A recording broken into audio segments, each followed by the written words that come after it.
Hey everyone, and welcome back to Family Blooper Stories, the channel where we prove that every picture-perfect family is just one bad decision away from a viral disaster. If you've ever had a plan that went sideways or a relative who thought helping meant making things 10 times worse, then you're going to love today's story. It involves a very questionable lapse in judgment, a ridiculous amount of chaos, and a lesson learned eventually. Trust me, you cannot make this stuff up. Let's dive into the disaster. All right, gather round, because today I'm telling you the story of how a perfectly normal, sunny afternoon turned into my own personal disaster movie, all thanks to my little brother, Liam.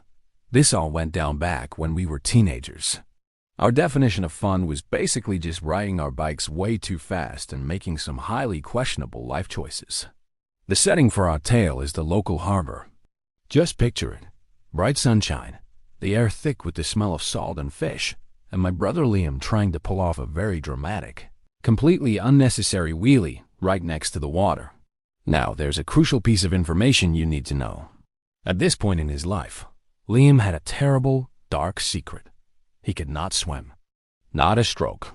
The guy could barely float for 3 seconds, and that was with a life jacket, a rubber ring, and me holding his hand. So, you can probably guess what happens next. It's what we in the family now affectionately call a Liam classic.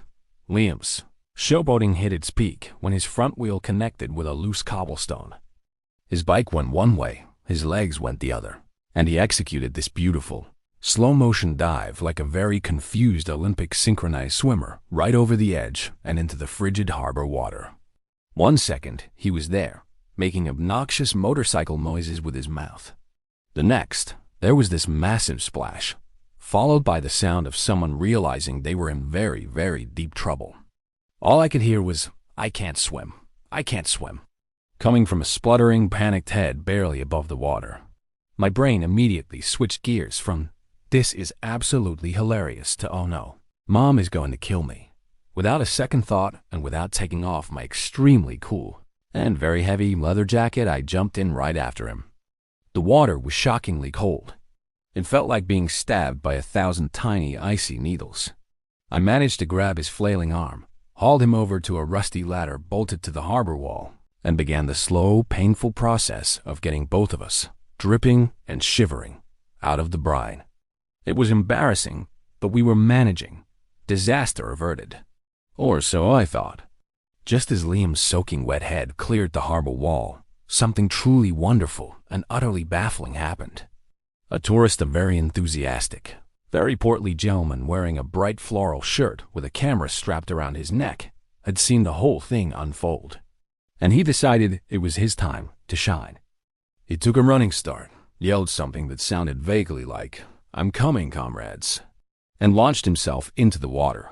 This was, and I cannot stress this enough, a profoundly unnecessary rescue attempt. Liam and I were already 90% out of the water.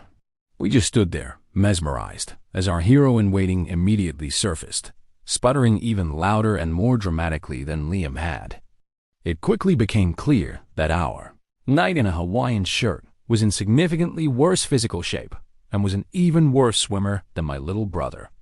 He was just thrashing around in the water, his face a perfect mask of genuine terror. I had just saved my idiot brother from drowning, and now I had to save this well-meaning but completely useless tourist who had jumped in to save us. I let out this groan that was half frustration, half pure disbelief. I remember muttering under my breath, "Are you kidding me right now?" And then, with all the grace of a sack of wet potatoes, I dropped back into the filthy, freezing water. So now I'm back in the harbor, and I grab onto this flailing tourist, who was surprisingly heavy and panicking so hard he was trying to use me as a human ladder to get out. It was a struggle. But wait, because the story gets even better. My genius little brother Liam, who was now safely on dry land and probably suffering from a mild case of hypothermia, saw the poor, spluttering tourist and decided he also needed to be a hero. Maybe it was the adrenaline. Maybe it was the sheer, unadulterated stupidity that seems to run deep in our family. but he shouted, "Don't worry, sir. I'll help." And then he jumped back in. So now, let me paint the full picture for you. I am back in the freezing water, desperately clinging to a tourist who's actively trying to drown me in his panic. At the same time, I am yelling at my brother, who is now also back in the water, bobbing around like an oversized apple and trying to help by pushing the tourist from below. I had gone from being a teenager on a bike ride to a solo lifeguard dealing with two non-swimming ding-dongs in the middle of a busy harbor. It was absolute chaos. Eventually, through sheer force of will, some very aggressive ladder climbing, and with the help of a few bystanders who were trying incredibly hard not to laugh out loud, all three of us made it to safety. We were a pathetic, dripping, shivering heap on the quayside. The tourist, once he caught his breath, apologized profusely. He then gave us a very soggy $10 bill for our trouble and wobbled away, probably to tell his family an epic tale about the near-death experience he had voluntarily initiated. Meanwhile, Liam and I were shivering uncontrollably, soaked to the bone in harbor water that I'm pretty sure had some old fish parts floating in it.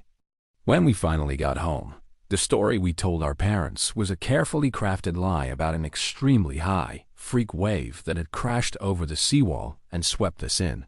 They believed it. Sort of.